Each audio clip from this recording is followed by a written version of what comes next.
Aha!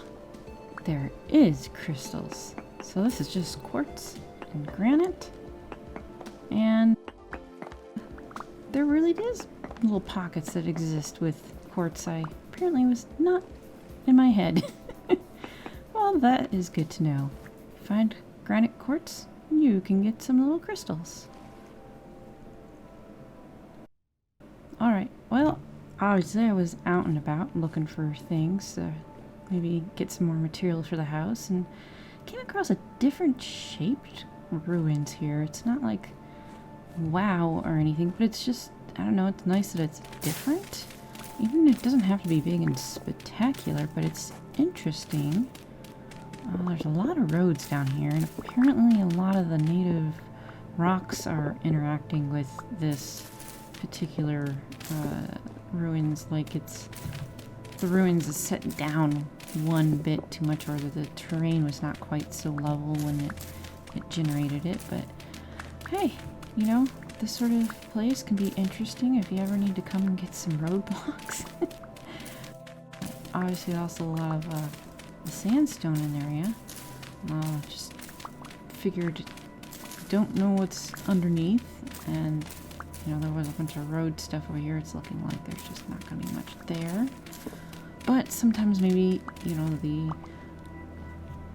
the little plain clay vessels are sometimes just a little bit underground, so hiding underneath a little bit of dirt. Got some stairs. Goes down a tiny bit. See, like, I think this stone is not supposed to be there, really. So maybe there's a layer of something underneath that stone. There we go. There's a vessel over there. There's a vessel here.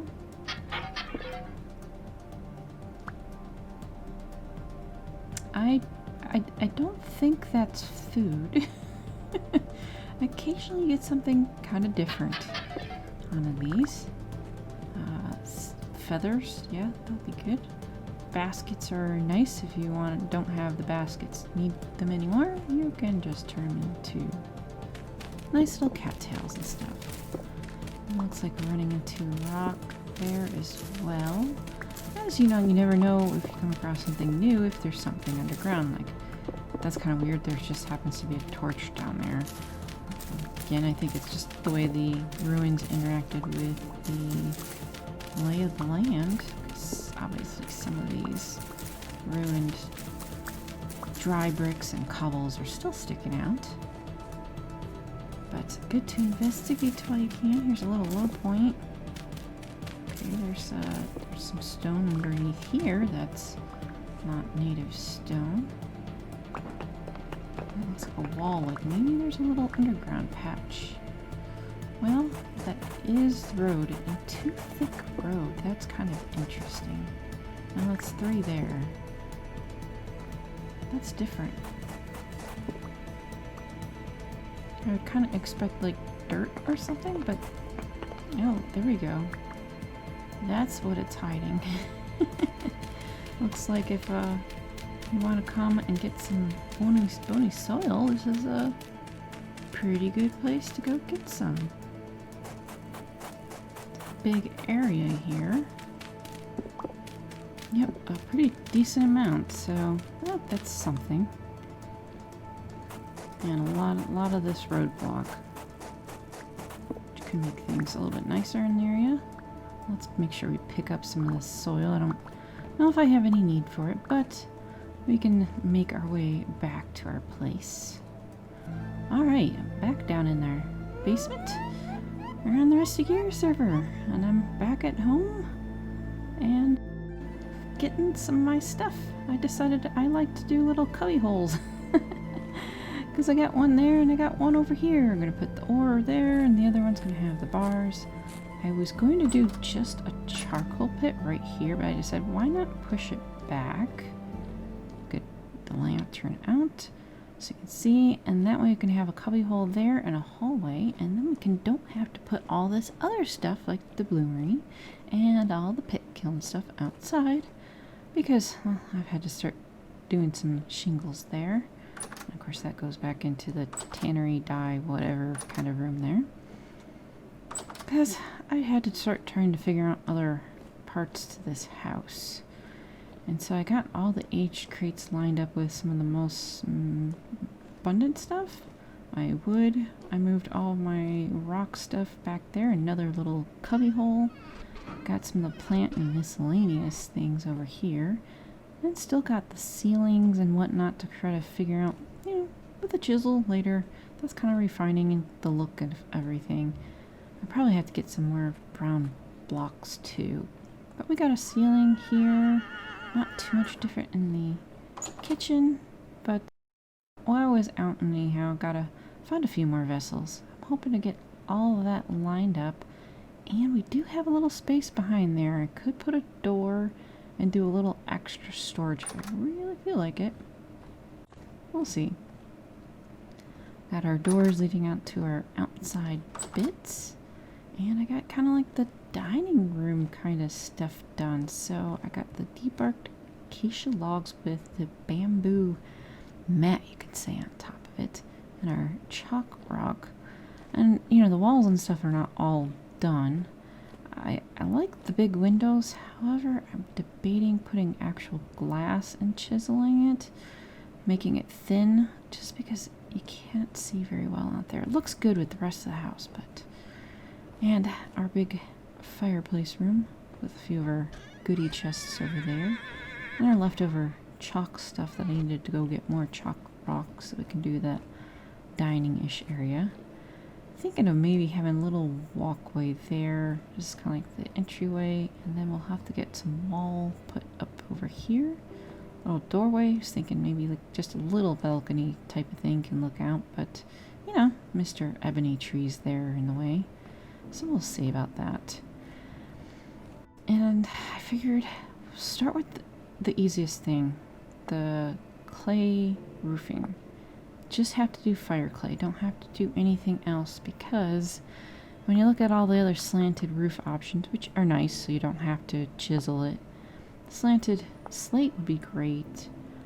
Thatch is going to be kind of a pain. You got the bamboo options. The fire clay is just fire clay. Bamboo's, it's nice, I just didn't think it would fit for here. Got a whole bunch of different colored clay. Thing is, you gotta color the clay first and get the dyes and then make the slanted roofs out of it. So I thought fire clay's been pretty good in this area. I'll just start with that. And then I'll have to figure out, it's going to be a good bit of roofing, I think, because I'm going to have the peak over this dining area and the peak over the fireplace and then the bedroom stuff. And obviously our middle section here. And I did get the angel bolt. I figured I'm going to probably need that for here. So while the fire clay's not like perfectly lined up with the brown clay block bricks, I thought this might be a little too orangey. Especially since I changed the wood to be oak on the outside. And we also have the kapok for the windows. And then the